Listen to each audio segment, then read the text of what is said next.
பூரி மசாலா செய்கிறது எப்படின்னு பார்க்கலாம் வாங்க.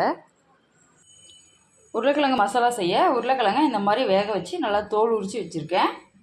ஒரு பெரிய வெங்காயம், 3 பச்சை மிளகாய், இஞ்சி, 1 ஸ்பூன் கடலைப்பருப்பு, உளுந்தப்பருப்பு, அரை தக்காளி, 1 ஸ்பூன் கடலை மாவு. முதல்ல உருளைக்கிழங்கை இந்த மாதிரி நல்லா மேஷ் பண்ணி வச்சுக்கணும்.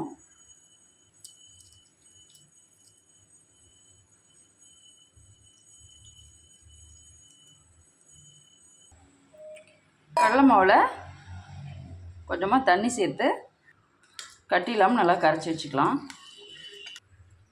ஒரு பாத்திரத்தில் எண்ணெய் விட்டு எண்ணெய் சூடானதும் கடலைப்பருப்பு, உளுந்தப்பருப்பு சேர்த்துக்கலாம். ஒரு 1/4 டீஸ்பூன் கடுகு சேர்த்துக்கலாம். கடுகு நல்லா பொரிஞ்சு வந்ததும் பச்சை மிளகாய், இஞ்சி சேர்த்துக்கலாம். இது கூட கட் பண்ணி வச்ச வெங்காயத்தை சேர்த்துக்கலாம்.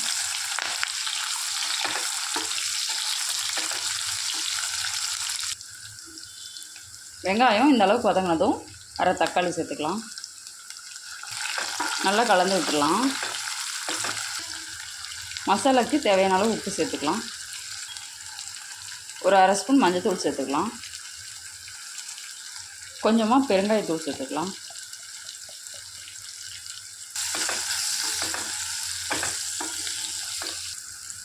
இப்போ மேஷ் பண்ண பொட்டேட்டோவை சேர்த்துக்கலாம்.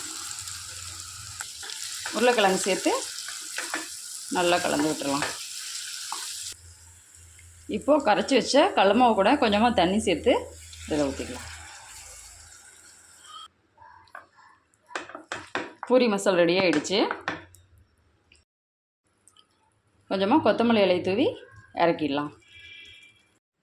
உருளைக்கிழங்கு மசாலா ரெடி.